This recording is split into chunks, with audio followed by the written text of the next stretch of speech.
Can any sanctions be expected? And is the UN capable of stopping Western aggression in the Middle East? Sanctions are not to be expected. As far as I can judge, no one is pursuing unilateral sanctions against the United States.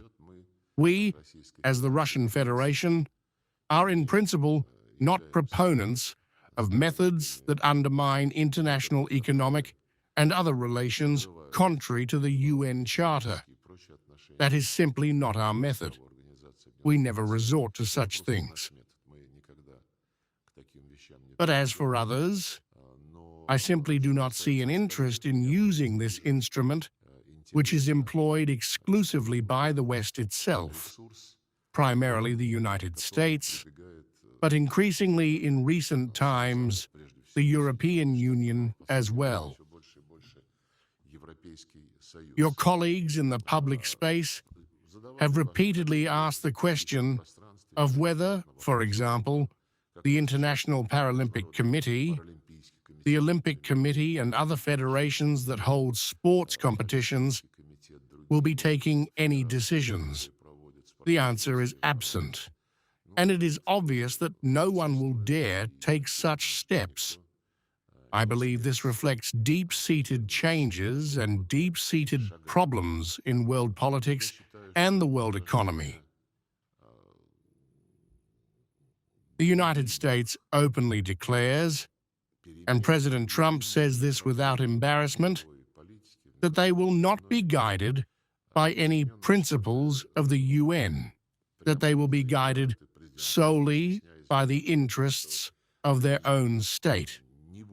My colleague, Marco Rubio, says the same. Defense Secretary Hegseth regularly expresses the same thought. As for Iran, Rubio, responding to some reporters' question, recently admitted the possibility that the United States would govern Iran in the same way they declared they would govern Venezuela. Now, a similar scheme is being tried on for Cuba. Probably this is not the end because Palestine, yes, there is Trump's plan, which Arab countries expressed readiness to support. We, together with the People's Republic of China, did not object in the Security Council. But this plan also does not envisage the implementation of UN decisions on creating two states, Israel and Palestine. The state of Israel was created and behaves quite assertively, as you may notice, while a Palestinian state does not exist. And with each passing day, even the theoretical possibility of its creation evaporates. Because on the West Bank, 90% of the land is occupied by illegal settlements. In the Gaza Strip, everything has been destroyed, and plans of all kinds are being discussed, except for one in which Palestinians would be the masters there. Returning to what the UN can do, at our initiative, together with the People's Republic of China, immediately on the day the aggression began, we convened a Security Council meeting where principled assessments were voiced. I believe that is the maximum of what is possible under those conditions. The United States, as a permanent member of the Security Council, will of course not allow any decisions to be made that contradict their interests as they understand them. The other two Western members of the Security Council, France and Britain, are trying to distance themselves from what Washington is doing. President Trump publicly criticized Prime Minister Starmer for not providing military support to U.S. actions. But overall, both Paris and London will of course never encroach upon what the United States is doing right now. I think the matter is not only and not so much about this crisis. This, as I said at the outset, is a reflection of the deepest problems that have now come to the surface. Problems that consist, above all, in the clash between international law and the absence of international law, as was the case, say, in the 19th century, before the First World War's outcome produced certain understandings. And then after the Second World War, the UN Charter was adopted and the United Nations was established. Now, this is no longer an argument in discussions from the American point of view. They speak openly about this, as I have already said. And it seems to me that such discussions are nevertheless necessary. From my contacts with Marco Rubio and from the contacts that President Putin has had with President Trump, we at least form the impression that the Americans want, at minimum, for their national interests to be understood and respected. And in return, they will understand and respect the national interests of other great powers, at least great powers, and such an understanding was constantly present. So we have an ongoing dialogue with American colleagues at various levels, in various formats, on individual crises, on individual areas of our relations. But I have no doubt whatsoever that the time is ripe for a principled, comprehensive conversation about how the United States sees the world, how they see themselves in that world, and what role they assign to everyone else. This is particularly relevant for nuclear powers, for obvious reasons. And without such a conversation, President Putin at one point proposed holding a summit of the 5 nuclear weapons states, the permanent members of the Security Council. That initiative fully retains its relevance. The conversation has been ripe for a long time. I would say it has been overripe for a long time. And I count on the Trump administration understanding this and being willing to engage in such a serious conversation. And one more question, please, to the Honourable Minister from Brunei. Based on what was said in the opening statement, it seems like your country and Russia are on the same page on this. But if you could please reiterate your country's position on the current situation in the Middle East and what you see as the correct way of regulating the current hostilities there. Well, thank you. Coming back to the most recent situation in the Middle East, Brunei has issued the statement that we strongly condemn the preemptive strike on Iran, I think on the 28th of February.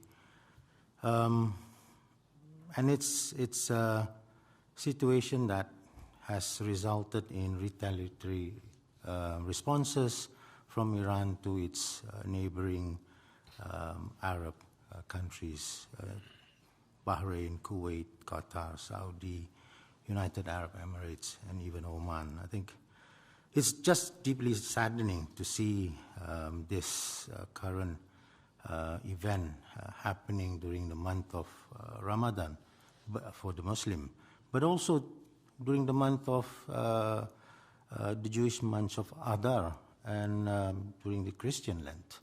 I think, but what makes it much more concerning was that the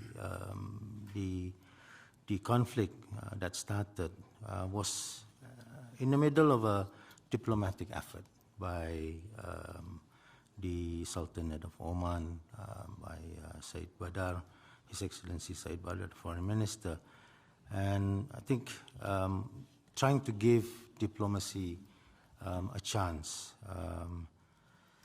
But we have seen that not working out on the 28th of February. Brunei can only state that we strongly urge and encourage the international upholding international law, particularly the principles of the UN Charter in terms of the respect for territorial integrity and sovereignty, and to use dialogue and diplomacy for regional peace and stability. The other part of the Middle East is, of course, Gaza, which we have always called for a ceasefire, and of course developments have been progressing with the United States pursuing the Board of Peace. Brunei is not a member, so I can't comment much, but I think the most important part is, as always, Brunei always calls for the resolution of the Palestinian issue through the two-state solution with the pre-1967 borders respected. Thank you. What do you consider the right way to regulate the current hostilities? You also said that international law is not working either. So what mechanisms, diplomatic or otherwise, can help prevent escalation of the conflict and prevent its expansion, including with the participation of Israel and the United States?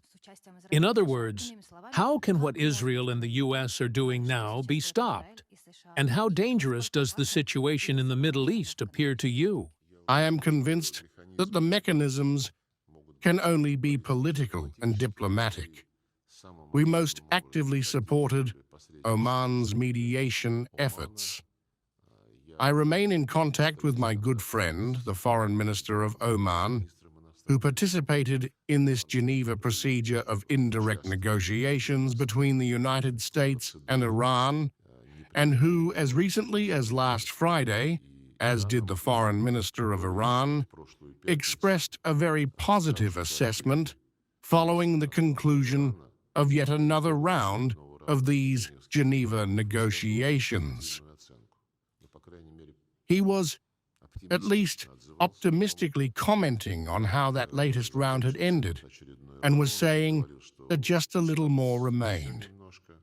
Everyone was indicating that there would be another contact, and that it might already be the final one. Today, I watched a video recording of Stephen Witkoff's response. He is the negotiator from the American side, including on Ukraine, on essentially all matters. He was asked why everything collapsed so abruptly. I am not disclosing secrets.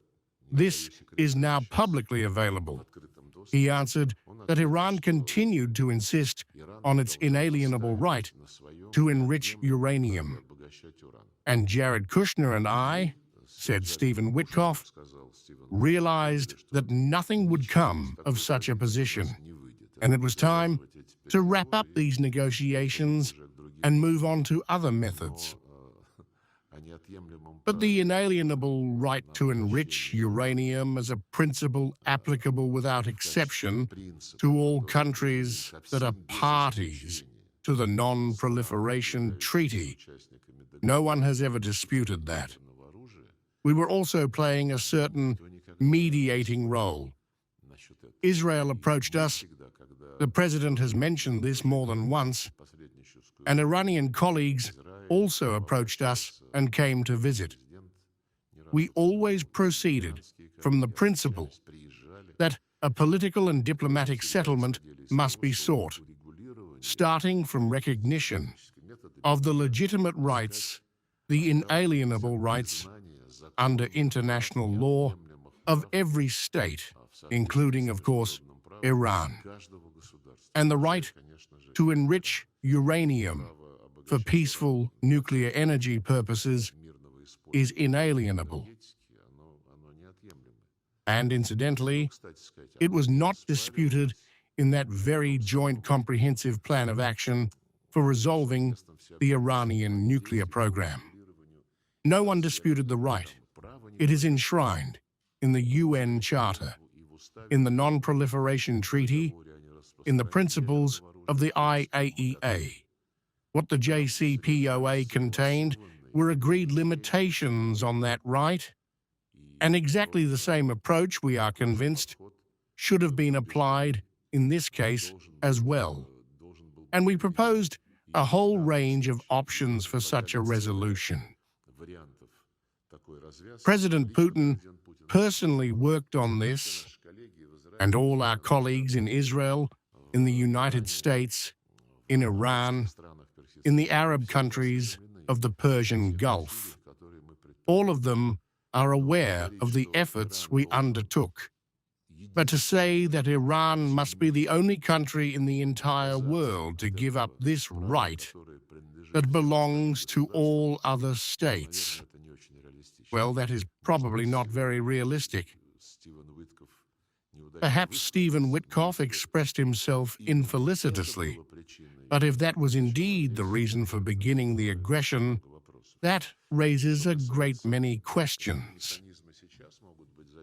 As for what mechanisms can now be employed, one could recall our initiative to form a security system in the Persian Gulf zone, which envisaged full normalization of relations between Iran and its Arab neighbors, the Arab monarchies. That initiative has been around for more than 20 years. We consistently held relevant events and to some degree created conditions that allowed Saudi Arabia and Iran, a couple of years ago, to agree to restore relations. Iran has relations with a number of other countries of the Gulf Cooperation Council, but this concept was not very enthusiastically supported by the United States under previous administrations. European countries were also not interested in it. Had it somehow taken root and formed some mechanisms that actually existed, real structures, perhaps the risks would not have been as serious as they turned out to be before the start of this war. Another mechanism, if we take the Middle Eastern region in a broader sense, is the well-known quartet, in which Russia, the United States, the European Union, and the UN participated. It dealt primarily with the Palestinian issue. It adopted many correct decisions that remained on paper, above all decisions on practical steps toward creating a Palestinian state. In the end, all of that was also blocked. Under Biden, the Americans refused to participate altogether. The Europeans also withdrew, but the UN, in the person of Secretary General Guterres, gave tacit acknowledgement. So there is no shortage of attempts, but as they say, once the head is cut off, you don't cry over the hair.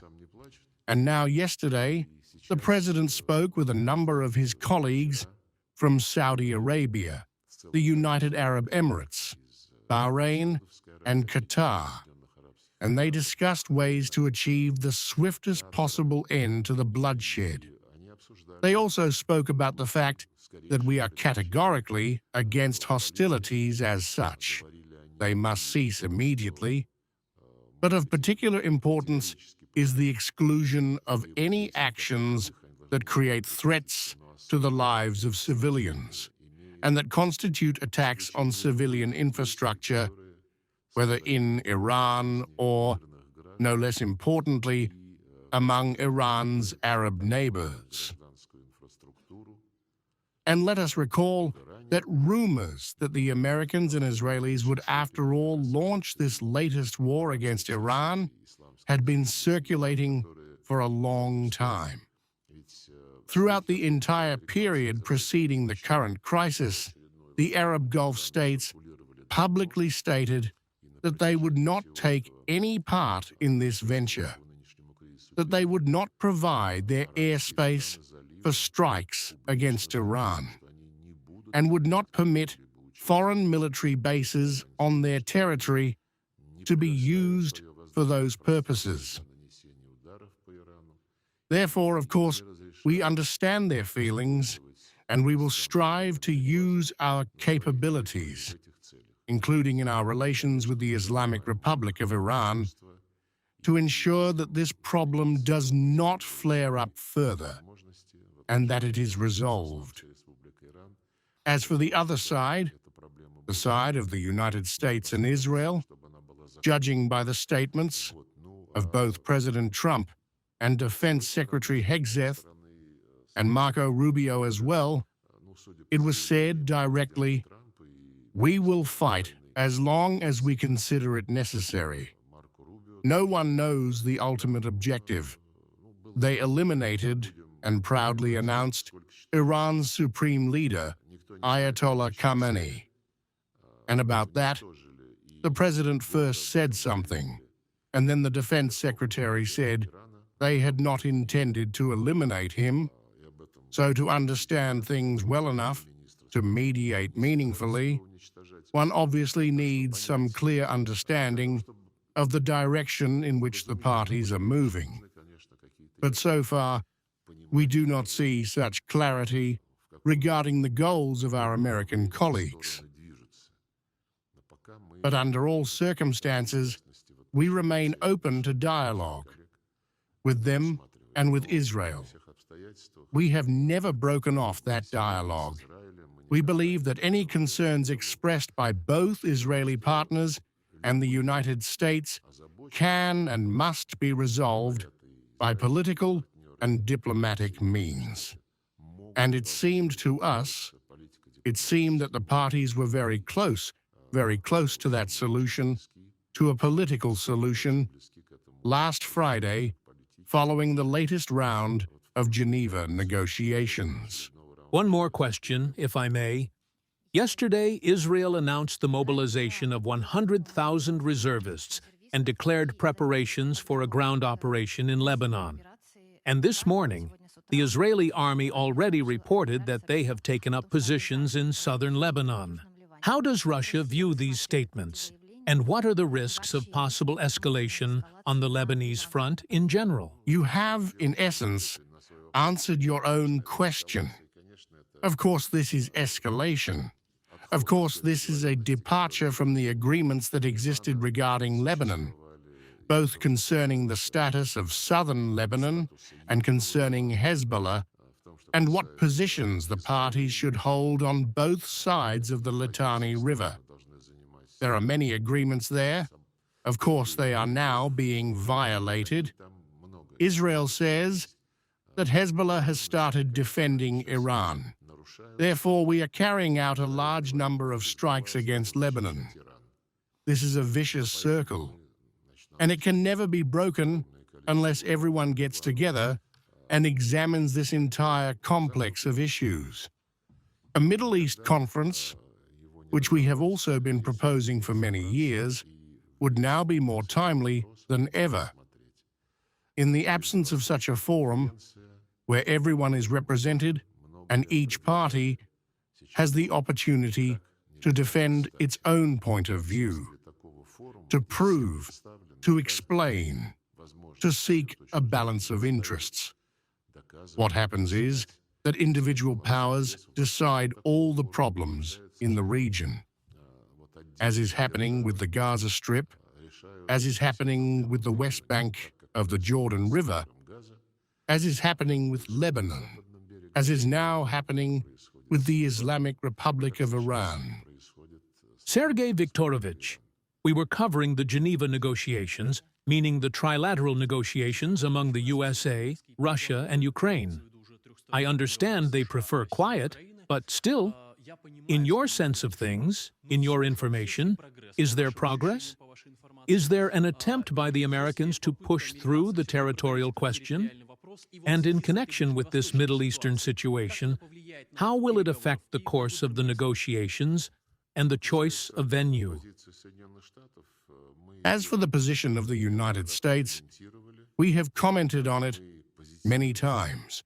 We positively noted the fundamental difference of this position from the stubborn, Russophobic, pro-Ukrainian, pro-Nazi stubbornness of the Europeans.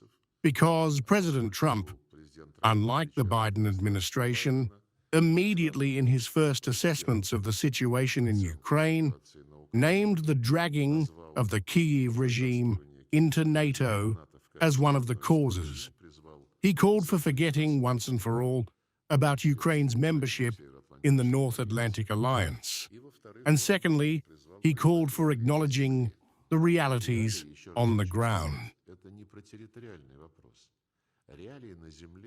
The realities, and I want to say this again, are not about the territorial question.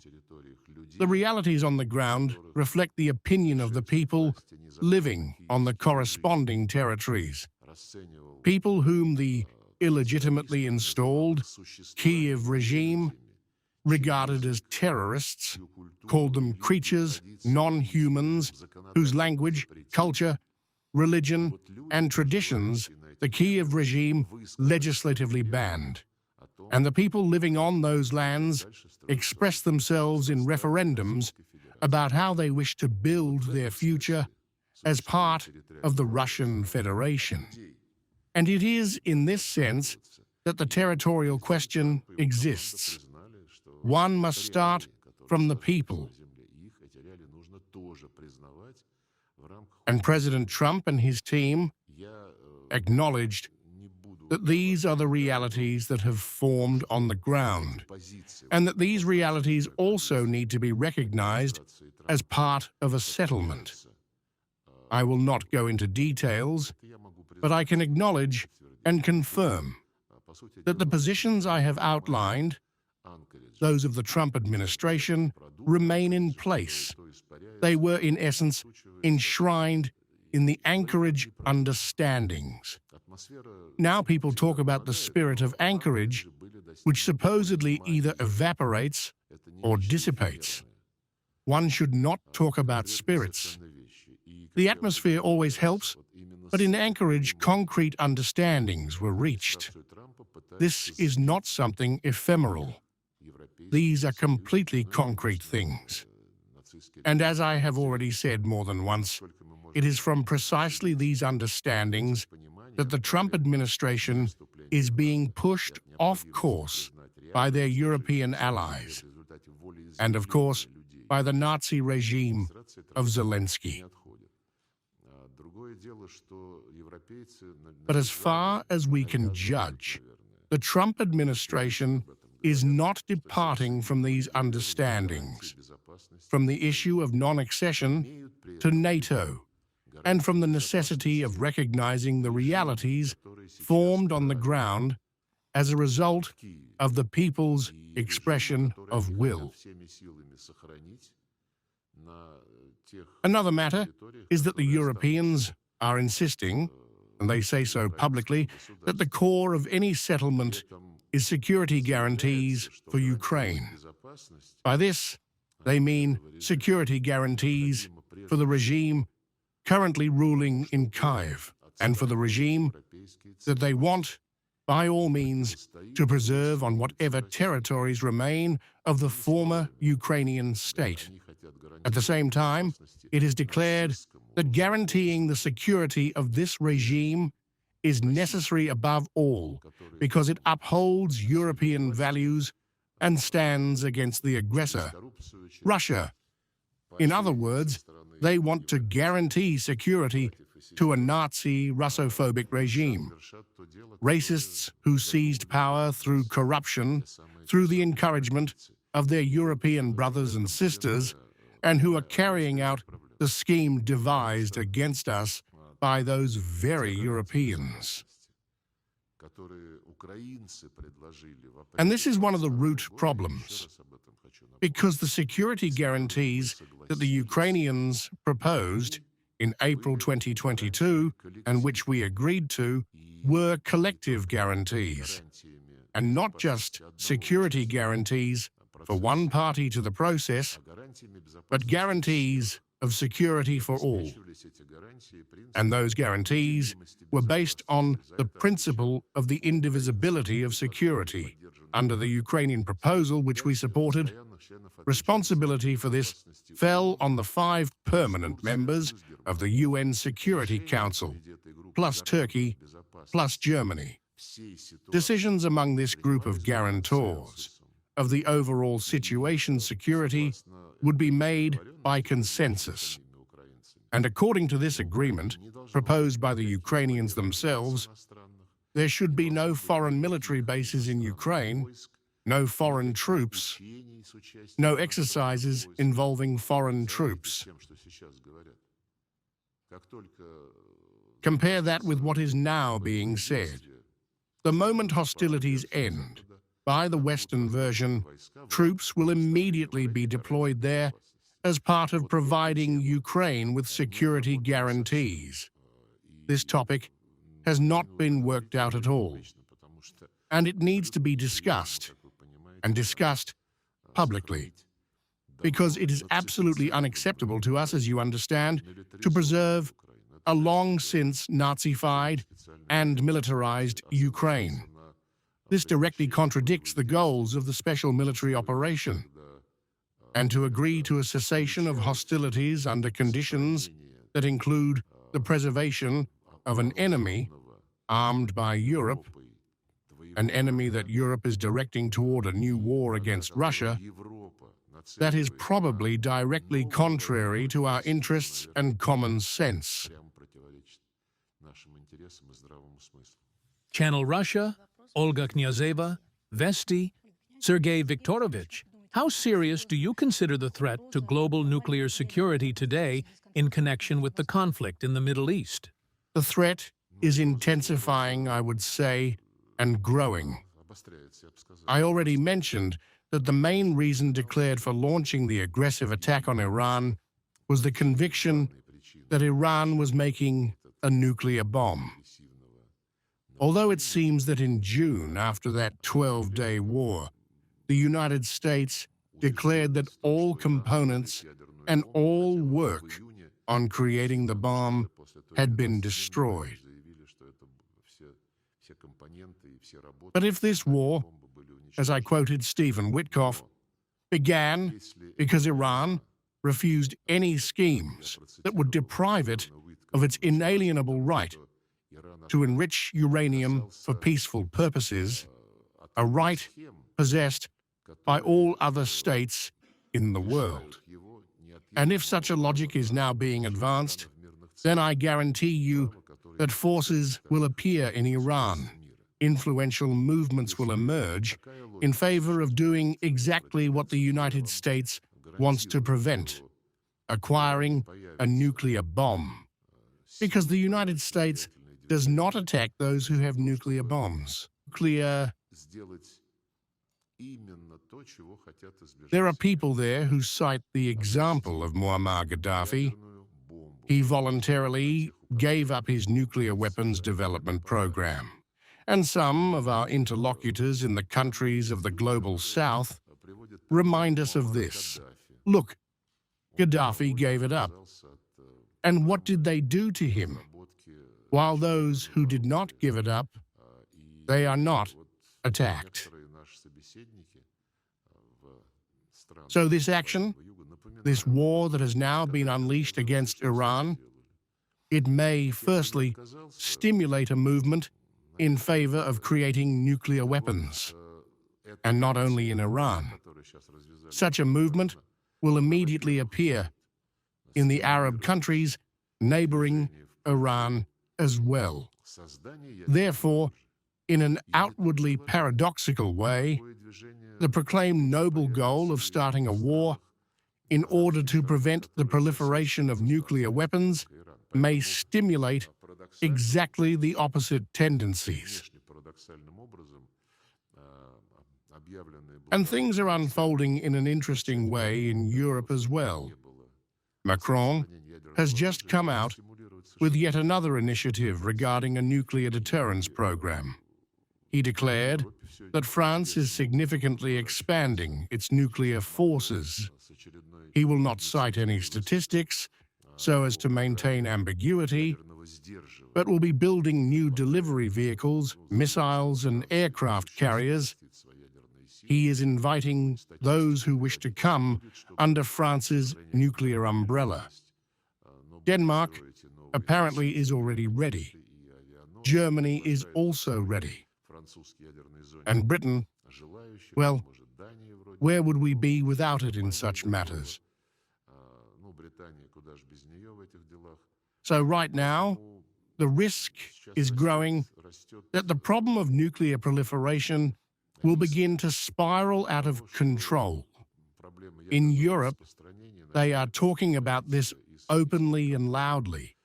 There are also troubling tendencies in Northeast Asia, where the United States, together with South Korea, is incorporating nuclear components into the program of their joint military exercises.